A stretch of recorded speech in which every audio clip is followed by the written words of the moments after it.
Welcome to another episode of Touchdown Labs Film Room. You're with your boy TD.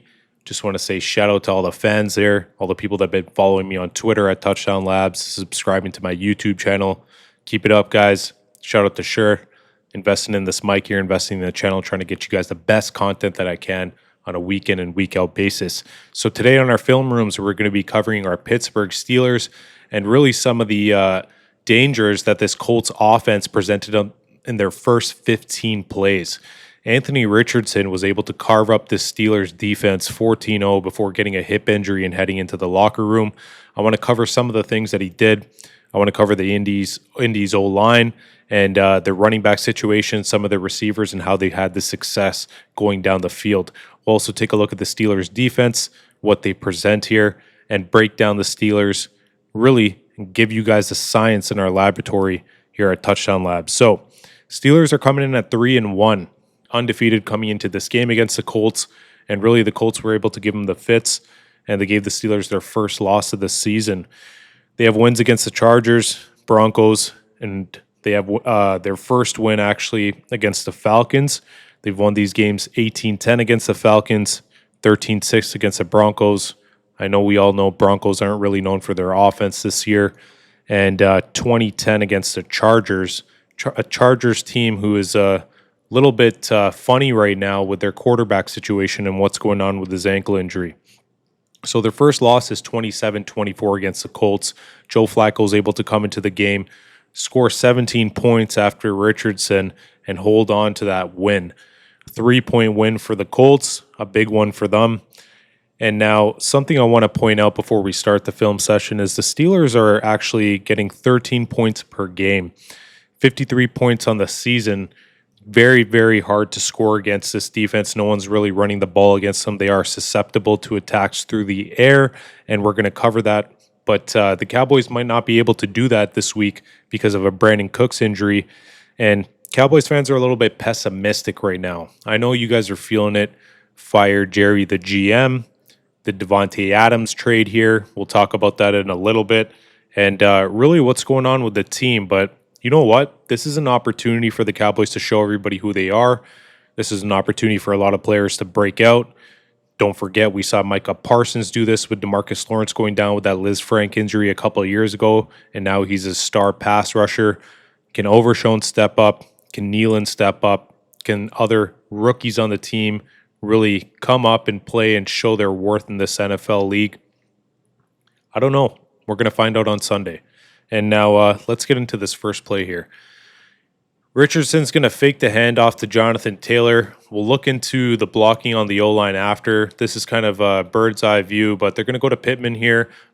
Little bit of a risky throw throwing into the zone. You can see, 24 jumped up quite high for that, but Pittman's able to come down with the ball. Now, something I want to point out to you guys, 97 is going to be double-teamed. He's leading the team. Hayward, 17 tackles, 2 sacks, 3 tackles for loss.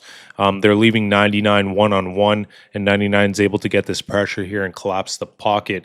You'll see they'll double-team TJ Watt as well. This will likely be a job for Terrence Steele and Zach Martin. You'll probably see BB here left out on the edge alone.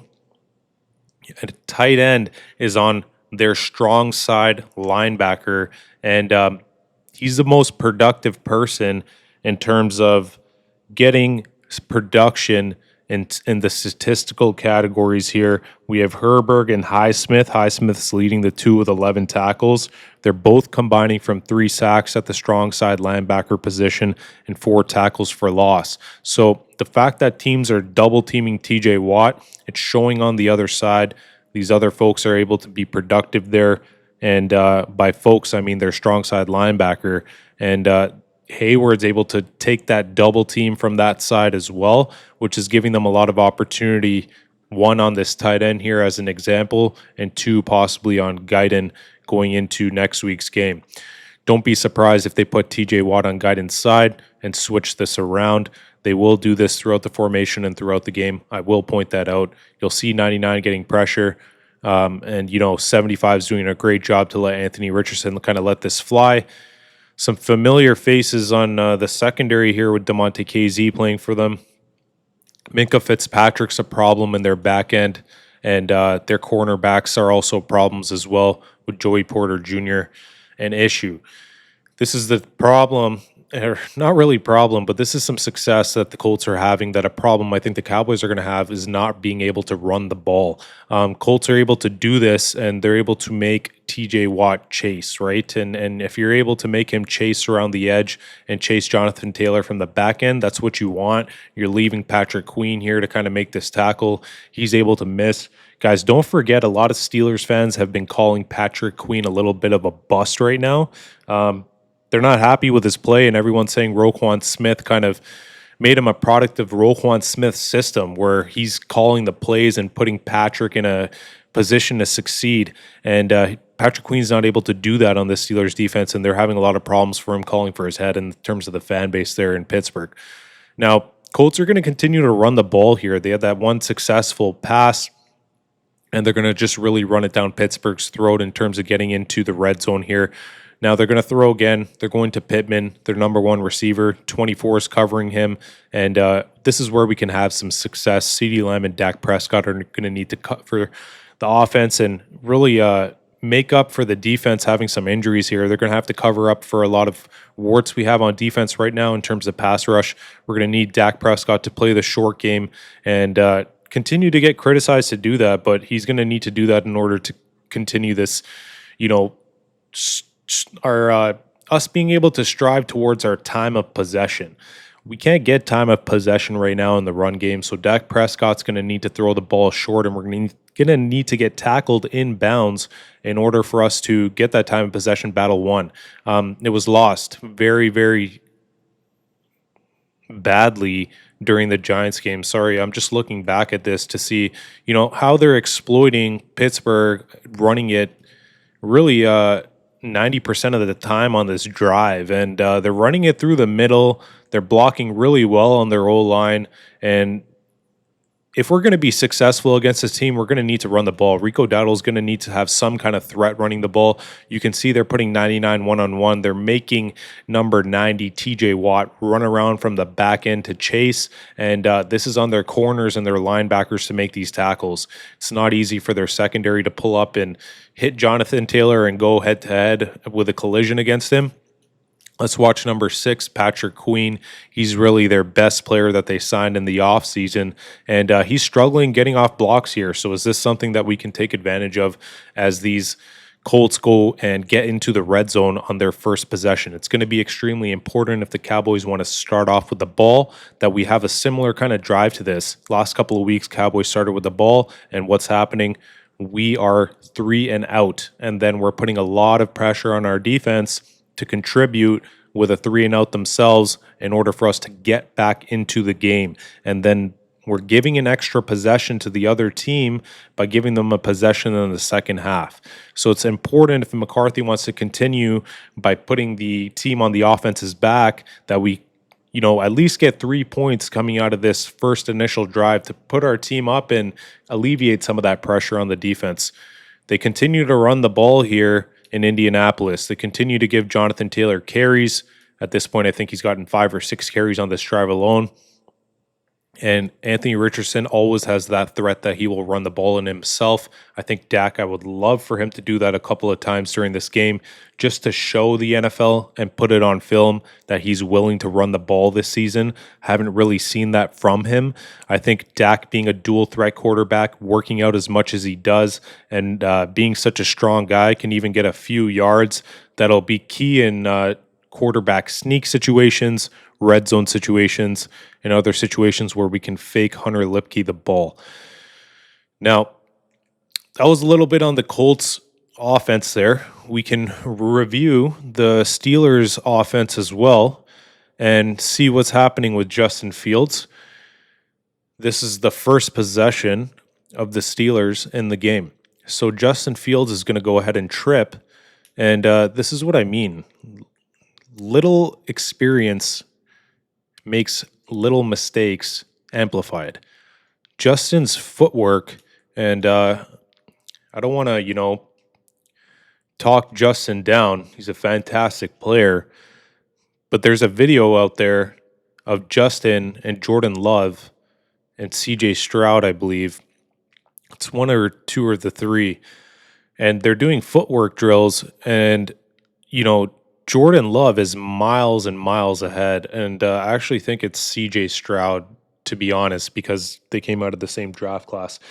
One of the two quarterbacks is in that video, and it's my apologies for not having that research done and knowing exactly who it is, but I can clip the video and put it up here after. He is his footwork is terrible, and it'll show right here because he's tripping on display. You can see he's tripping on display. He's tripping himself. No one's doing anything to him in order for this to happen. And Najee Harris is put in a position where he's not able to succeed. These are little things the Cowboys are going to have to capitalize on with all the injuries going on defense here. Now, before we get into this breakdown of the Steelers offense, I just want to rattle off some stats and have a conversation with y'all about what's going on with this game.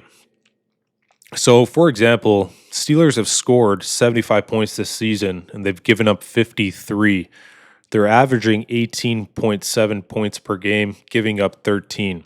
So the Cowboys' offense, really, they just need to score more than 20 points. If they can score more than 20 points, it's likely the Steelers won't be able to match them. Score 25 points, and I'll take a Cowboys win on a betting slip on that any day. I'm going to give you an example here of another good team right now that's, struggling a little bit, and it's Cincinnati.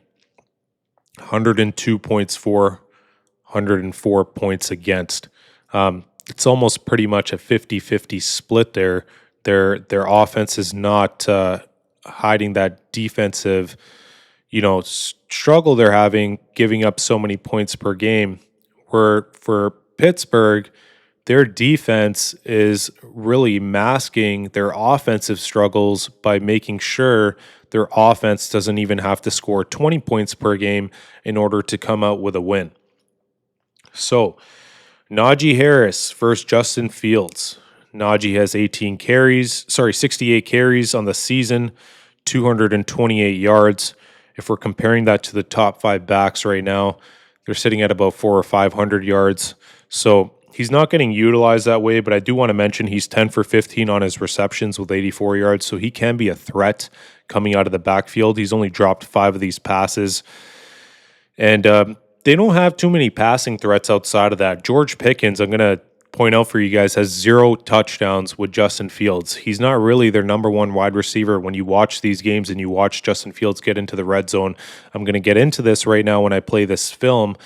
Justin's not really able to hold on to the ball into the pocket and wait for Pickens to, make a move, a double move, or do something to take a couple extra seconds to get that separation and have some confidence to throw these balls. He's looking for Pickens on timing routes, and if he doesn't find Pickens open, he'll move off of him and likely run the ball. Pickens is 20 for 29 with 284 yards. Pat Freiermuth is 17 for 20, 156 yards, 1 solo touchdown. Justin has 3 touchdowns passing, 3 touchdowns running in the red zone. It's going to be huge for, our backups to contain the edge. I don't think we need them to do too much this game other than keep Fields into a pocket. And when he runs overshown, likely I would love for him to be a spy and for him to spy Fields on some of these plays. Some things to point out here. Their right tackle, their first-round pick, Fatnell, he's on injured reserve. He's had a knee injury. Their right guard, James Daniel, also was lost last week for this season. They're very susceptible on the right side of the line. Zach Frazier's their starting center. He's a rookie. He was probably, analyzed by a lot of Cowboys fans this year because we got Cooper Beebe as our center, who's a rookie as well. Don't want to kind of say our Cowboys are in any of a better place, but I think for a center, we're pretty happy with who we got, and Steelers are probably feeling the same way. But McCormick, also another rookie on their line, a 4th-round pick, is replacing Daniels at right guard. So their line is beat up. They're pretty young. Gives us an opportunity there for, you could say our backups are going in the game. Wish Micah and D-Law were here. Micah would probably be able to exploit this line very, very well. But we need to teach some other players to do this, and I think Nealon's going to be that guy this week. Jalen Warren's not practicing. He's having a knee injury. That's probably some good luck on the Cowboys side.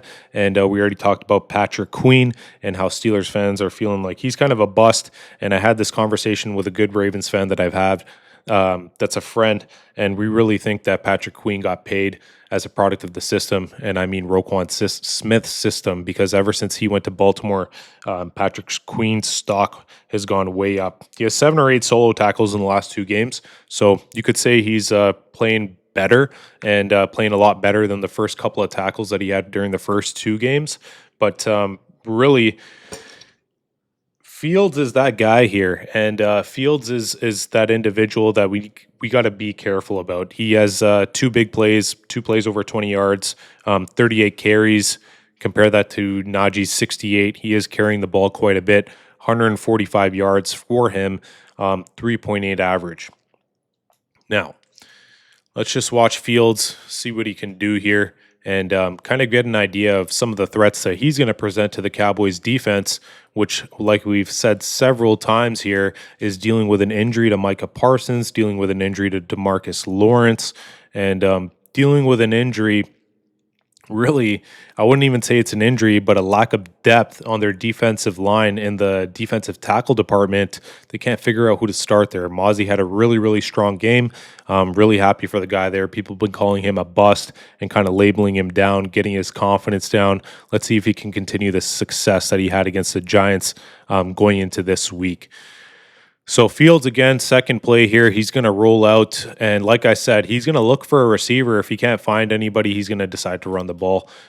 He's really indecisive in terms of staying in the pocket, so that's something we can take advantage of.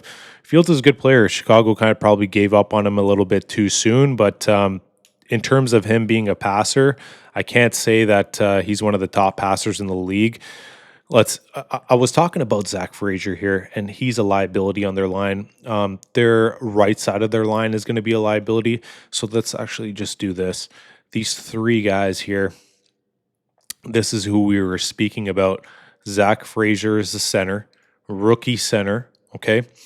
We have a 4th round rookie who is replacing Daniels as their guard.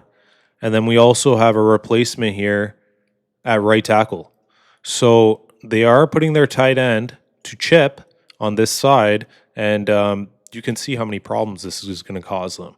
We really just have a 4-man rush here with the Colts, and on top of that, they're going to bring this backer, and they're also going to bring this guy off the edge. This guy coming off the edge is going to force the tight end to have to chip. It's going to put a delay into his route. So now Fields doesn't have that as his quick out. He's actually a little bit worried that this individual is going to come back in. And let's see how the routes develop here. Before they can even develop, Fields is still looking downfield, but he has nowhere to throw to. This guy hasn't turned around here. We still have routes developing down the field. And like I said, the tight end in this situation was likely Fields' number 1 option, right? And he was delayed in his route. You can see 77 looking at him, asking him, what's going on? Hey, you were supposed to chip this guy. How are you letting him come free? Let's look at this again. 77 is communicating with 88 and asking him why he let this linebacker blitz off the edge. And if these are some of the issues that they're having, these are some of the issues the Cowboys need to exploit. 77 isn't able to get there on time. 88 doesn't even do a good enough chip on this blitzing edge. And really what that causes is that delay in his route and Fields to get sacked. So let's move on to the next play here. Opportunities for the Cowboys and their defense, even though we have these injuries. Guys, I know you are pessimistic about what is going on. Trust me, we can beat the Steelers. This is something we can do on Sunday night. I'm going to show you guys through the film. They're not dangerous on offense. Our offense needs to click. We need CeeDee Lamb and Dak to click for one game. We have Ferguson, who's a little bit healthier. We can get this done, guys. We have the better quarterback and better offensive line. Now, Fields is going through quick timing routes, right? So if we're able to rush and create that kind of pressure that you just saw in the last play, he's not able to get these timing routes if we're able to blitz. That's something I want to see Mike Zimmer doing. I saw on the last play, they're only showing 4. They're bringing 6. I need the Cowboys to continue to do things like that on defense to put this defense in positions to succeed. Not only can we not be effective rushing 4 with DeMarcus Lawrence and only Micah Parsons, we can't expect to do that with backups, right? So we need to manufacture some of this pressure. And Fields on these timing routes, he's going to Najee Harris. Like we said, this is one of his incompletions, 10 out of the 15 that he did catch. He is quite successful on these wheel routes, though, and you will see him catching passes out of the backfield. He's one of Fields' go-to targets, so something to point out there. Now, they're probably going to try to run the ball out of this set, and that's what they do. When they line up like they want to run, they run. And they put people in lanes so they can open lanes up, and you can see they do a pretty good job of getting Najee an area where he can go and a little pocket in here where he can use his vision and do what running backs do in the NFL. But 45 does a great job defeating his block. We need our linebackers to do this during Sunday night's game in order to be successful. These linebackers here are moving with the motion. And fortunately enough, they are running towards the motion. They would like Najee to get through this corner here, but this gap is filled, and it's filled well. 83 did a poor job blocking, and this is where their run game is a little bit tough. Broad has talked about this on a previous podcast. This is probably one of the poorest tight end blocking groups and poorest wide receiver blocking groups that the Cowboys have played so far. So they don't make it easy on their running back.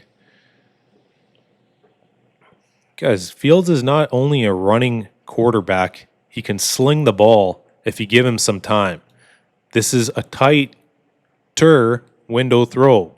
Not going to say it's a Dak Prescott tight window throw, but he's throwing in the vicinity of 3 individuals, and he's comfortable doing that. Why?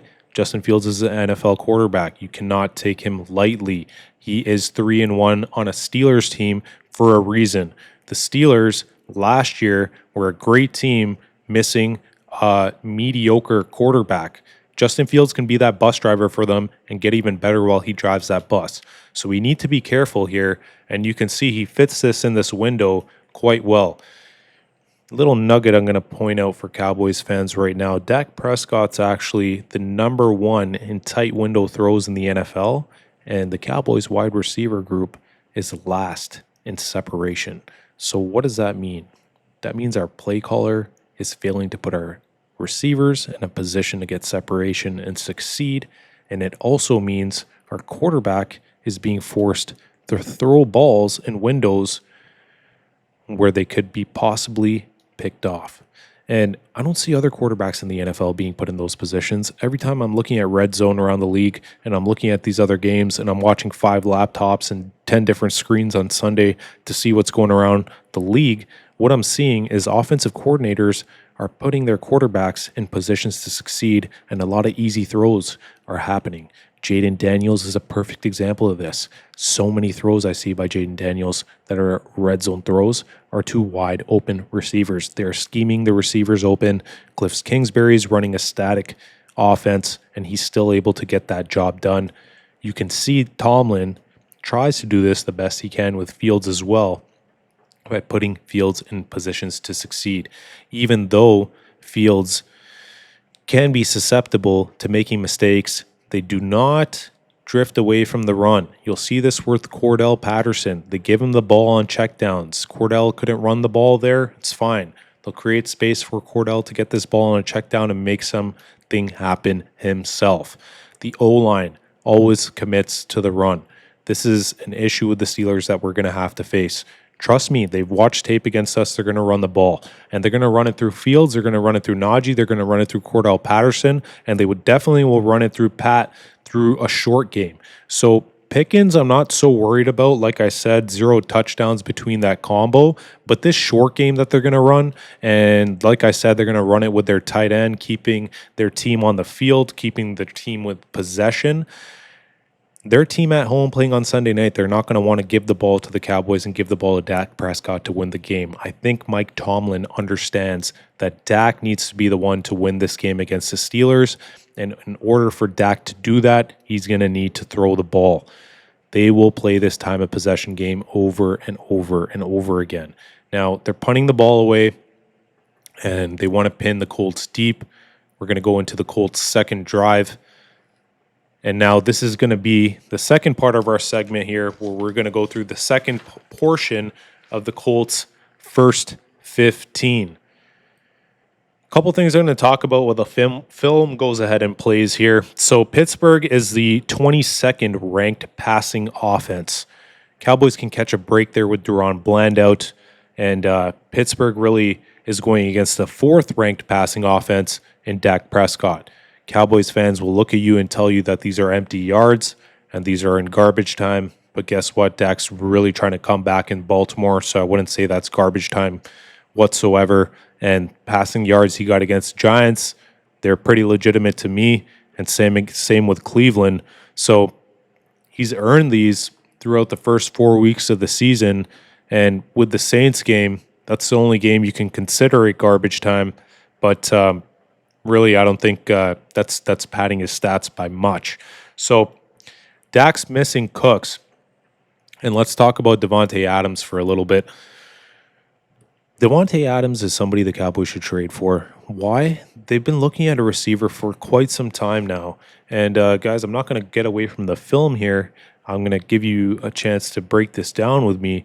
But I want to talk about Davante Adams real quick because you know what? The Cowboys have been going after wide receivers since the last 3 or 4 years. You know, they tried to court Davante Adams. They tried to actually probably do the same thing with Davante Adams.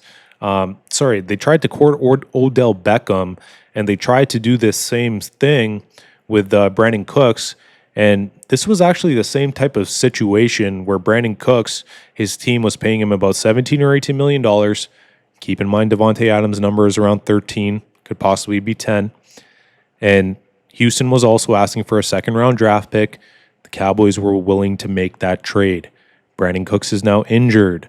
He's a knee infection. When you get knee injuries, we don't play around with that. That could be career-changing. Trust me, he could be totally fine in a couple of weeks, but we need somebody right now. And if Davante Adams, even as a rental, is costing us $10 to $12 million, and the Cowboys are really about winning, that's a player you go get. You figure out how the roster shakes up. Otherwise, at this moment in time, Dak's playing with somebody coming off the practice squad, and Cowboys Nation's out here tweeting that Flournoy is going to be that guy. He looks like a little bit of a mini Dez Bryant, but that's just me being a Cowboys fan right now. And being realistic, he's on the practice squad for a reason. So, Davante Adams, do I give up a second-round pick for him? I might even give up Trey Lance for Davante, and I love Trey and think he'll develop into being a great player. So, we need to make that trade, and I'm not going to be too optimistic, but I'm just going to put it out into the universe on this podcast that the Cowboys need to be serious about investing in Davante Adams if it's only costing a second-round draft pick for compensation. In the past couple of years, sure, we might have hit last year on our second-round pick with Nealand, but they've been very suspect, and to get a player at Davante Adams' talent level, that is unquestionably the move to make for that kind of draft compensation. Jerry Jones, send us this one gift before your liftoff. Now, we're going to go ahead and look here. They're exploiting the Steelers' defense over and over again, and that is by one play throwing the ball, keeping the Steelers on their edge, and then after that, they're going to go ahead and run the ball, and they're going to keep with this game plan. We haven't even watched this second drive yet, but I can tell you that that's going to happen. Steelers are on their edge because Jonathan Taylor has been running it down their throats for the first drive. Colts are winning this time of possession game, and then they come out again on first down, throwing the ball, making Anthony Richardson's arm a threat, and then what's he going to do? He's going to run the ball himself for a massive, massive gain. This is kind of where he hurt his hip, and this doesn't look good at all. Really, he got a shoulder into the back of his hip there, and to have an immediate reaction, drop the ball, and have some pain. Not a good look for him. Hoping prayers are up that he's well and he comes back to this team. He's actually a very exciting player to watch. But now Joe Flacco comes into the game, and he's responsible for making this comeback win. And what is Joe Flacco doing? He's doing the easy stuff. Guys, let's, run this Texas route where our running back is coming into the middle of the defense and we're checking it down. And we're putting ourselves in a position to succeed by giving players the ball with ample space to make something happen. This is some of the stuff that I'm talking about with the Cowboys, where other teams are putting their best players in space and just giving them the ball. What are they doing? They're putting this guy, Patrick Queen, on ice. They're forcing Patrick Queen to go ahead and make tough decisions and have to make tackles. I actually want to go ahead and watch Patrick Queen throughout this whole interaction here. So he's going to get faked out. By the time he sees Jonathan Taylor catching this ball and he starts to make his break towards Jonathan Taylor, he is too slow. He is literally too slow. He's given up almost 10 yards at this point and almost missed his tackle. So maybe Steelers fans are right. Patrick Queen is somebody that we can exploit. We talked about Steelers right tackle and right guard that can be exploited on the right-hand side of the screen. Talked about center Zach Frazier that was bull rushed and given up, and he's given up a sack there. Fields and Pickens have no connection whatsoever in the red zone. And Dallas's injuries can somehow be masked with an X factor of the O-line of the Pittsburgh Steelers. Now, Steelers, we talked about them allowing 13 points per game. Fields' touchdown to interception ratio, and all of these problems that the Steelers are presenting on their defensive line, especially at their strong side, Sam side linebacker position. Who is the most productive linebacker position that they have? And they're interchanging two guys. Thankfully, one of them's questionable this week, but he likely plays against the Cowboys because everybody wakes up when they play the Dallas Cowboys. Now, I want to focus on this being a Dak Prescott game. Cowboys are really good at moving the ball between the 20s. What I need them to be better at is moving the ball in the red zone. Maybe that's where Flournoy comes in. Maybe that's where he becomes a red zone target. This is something I want to talk about today as well. He has 2 touchdowns in the preseason. 3 preseason games, 2 touchdowns. And you might think, hey, whatever, he was just targeted. No, that's not just the case, guys. He has a touchdown, really, on 3 targets, he has 1 touchdown in 1 game. On 4 targets, he has another touchdown in the second game.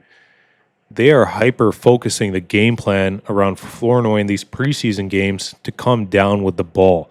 And he is doing that. It's probably the reason that some of the folks got, let go on the team, Tyron Billy Johnson, folks like that. So I'm really hoping that he becomes that red zone target for us, and folks don't have too much film on him, teams don't have film on him, and he can be successful. If he can be a bigger body red zone threat, was hoping Stevens, the tight end, was going to be that guy, but it looks like Spanford's getting a little bit more playing time. Still hopeful for him to come in healthier later on into the season, but we need a bigger body there in the red zone, and this is what Joe Flacco's doing. He's just putting his players in positions to succeed. Their bell cow back is getting the ball over and over again and getting these guys closer and closer into the red zone. Guys, running backs are making a comeback this year in the NFL. Bell cow running backs are doing their thing this year in the NFL. We got Saquon making a comeback, Derrick Henry making a comeback. Jonathan Taylor looks great so far when we watched him this game. And some of these running backs here, Alvin Kamara looks like he hasn't lost a step. Jordan Mason's a great running back in a great system. So, Richardson's supposedly coming back here in the game in the red zone, and that poses another threat for them because this guy's a warrior, man. They're making TJ Watt chase at the end here. TJ Watt's losing his helmet. He's looking like a warrior himself. And really, they're just trying to slam the ball into the end zone here. I don't think it's a good thing for them to do, as Richardson his hip just got hit the last play, but it looks like he got out of the game there again. They put Flacco in, and Downs is able to get this touchdown. Let's just review this touchdown as our last play today. And I'll be doing another video with you guys. Apologies this week. I was just a little bit busy. I couldn't get some content out to you. I'll cut this up and I'll put it out there for the Cowboys Nation to kind of put out. I'd appreciate a follow, guys, on my X. I'd appreciate a subscribe on my Twitter. Follow my Instagram account. Really, I'm investing in the channel, trying to get you guys the best content that I can and just break this down for you. So every single week we're prepared going into our matchups. We know how the coaches are going to exploit the defenses. We know exactly what we're going to do on offense here, and we know how Mike Zimmer is going to look at our opposing offenses in order to find a scheme advantage or find any sort of way for the Cowboys to get an advantage to win the game. So that's what I want to do for you guys on a week in and week out basis. Want to put this together. Did quite a bit of research before today's film session, and I'm hoping to have an episode really every day until we go into the game week. And hopefully I'll have a collab here as well coming up. I had a collab last week with Tuck. I had a collab last week with Lou. Shout out to both of those guys. Shout out to their YouTube channels. Trying to collab with Boss Cowboy, man. Trying to collab with Law Nation. Trying to collab with all these big guys in Dallas. So I'll keep putting out content, keep putting myself out there. But really, I'm trying to educate you guys on Cowboys film. And I didn't think anybody did a Steelers film this week. I know a lot of people harped on just being pissed off at the Cowboys. So I thought I'd bring you guys some film before the weekend and give you guys an opportunity to take a look at how the Colts were successful. And on this last play, really, it's a quick timing route here as well. You see Downs. This is, I think Clarence Hill was getting into this with Mike McCarthy, and Tuck was live the other night as well, and shout out to Tuck. He's doing a lot of great work. Shout out to a lot of these guys that are, not state-run media, and they're putting in work by asking the right questions, and some of these questions are getting asked again and again, and they get to the podium. So one of the questions was around not running any motion, and it's funny to break this down as our last play because how is this touchdown how is this touchdown manufactured? It's manufactured from a zig route that's run in motion. And this is putting Flacco's pressure off of Flacco. It's putting all the pressure on Downs, right? You're running a pick play.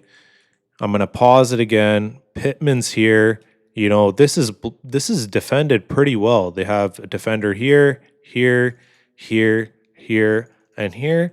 And really, they think that Downs is going to go ahead and run towards the pylon, and our susceptible foe, Patrick Queen, is here again in the middle of the field.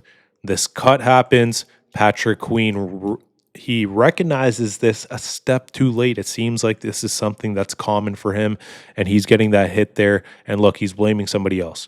And maybe this is the corner's issue. Maybe this corner was supposed to be manned up with Pittman, and this other corner is supposed to be over here, and Patrick Queen is supposed to be covering the middle.